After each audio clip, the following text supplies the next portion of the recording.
जिल्ह्यातील मूर्तिजापूरमध्ये भारतीय जनता पार्टीच्या वतीने विधानसभा निवडणुकीचा प्रचार तोफा थंडावण्याचा काही तास आधी भाजप महिला आघाडी व कार्यकर्त्यांच्या वतीने महायुतीचे उमेदवार हरीश पिंपळे यांच्याकरिता शहरातून विशाल शक्ती प्रदर्शन करीत पदयात्रा काढण्यात आली होती। यावेळी महिलांनी एकच नारा देत लाडक्या बहिणींचा लाडका भाऊ हरीश भाऊ अशा विविध घोषणा देत मोठ्या प्रमाणात महिला भगिनींनी स्वयंस्फूर्तीने आपला सहभाग नोंदविला।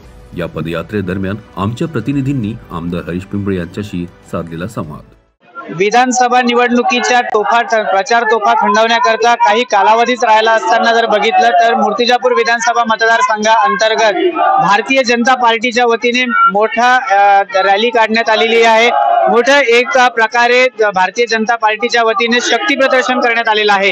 विशेष म्हणजे या रॅलीला महिलांची मोठ्या प्रमाणात उपस्थिती जाणवली। माझ्यासोबत आहेत येथील भारतीय जनता पार्टीचे असेल किंवा महायुतीचे उमेदवार हरीश पिंपळे त्यांच्यासोबत जाणून घेणार आहोत आपण त्यांच्या प्रतिक्रिया।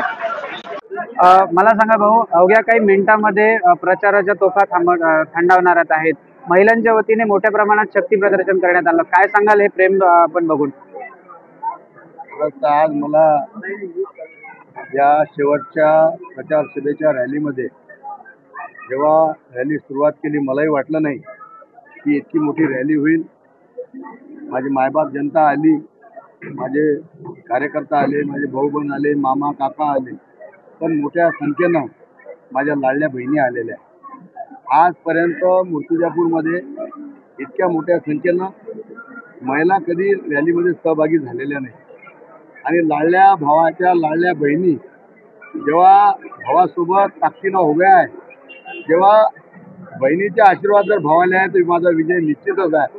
आणि जवाई तर माझ्यासोबत आहेच पहिलेपासून।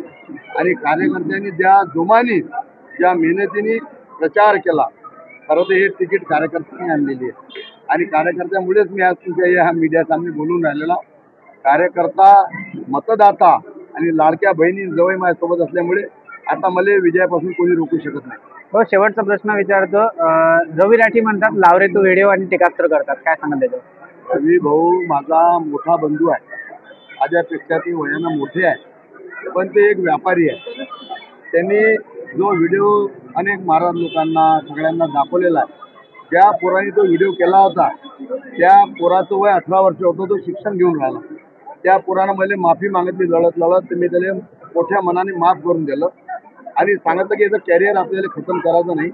आणि त्या मुलानं त्याच्याच फेसबुकवरून ज्याच्यावर त्यांनी तो माझा व्हिडिओ कटकूट करून टाकला, त्याच्यावर त्यांनी जाहीर माफी मागितली आणि जो सत्य व्हिडिओ आहे तो त्यांनी त्याच्यावर चालवला आणि त्याचा फायदा मला खूप झालेला आहे। माझे फॉलोअर बी वाढलेले आहे आणि व्ह्यू बी मला खूप यायला लागलेला आहे। पण रवी भाऊनी ज्या पद्धतीनं राजकारणामध्ये गडूरता आणलेली आहे, माझी मोठी विनंती आहे रवी भाऊले, राजकारण हे 2 दिवसाचं असते। शेवटी आपलं गावगाड्याचं काम आहे। मला तुमच्याशी काम पडणार आहे, मला तुमच्याशी तुमचं माझ्याशी काम पडणार आहे। पण मी तुम्हाला खास करून धन्यवाद देतो की आपण ज्या पद्धतीने लोकांपर्यंत पोहोचवण्यावर तो व्हिडिओ पोचवला। ज्या लोकांना हरीश पिंपळे माहीत नव्हता किंवा हरीश पिंपळेची ओळख नव्हती त्यापर्यंत तुम्ही माझा फुकट प्रचार केला आणि इतक्या मोठ्या प्रमाणावर प्रचार केला, त्याबद्दल मी रवी भाऊचे धन्यवाद देतो, कारण त्यांनी माझा खूप खर्च वाचवलेला आहे। Vidarbha bureau chief Pratik Kurekar, CN news, Akola.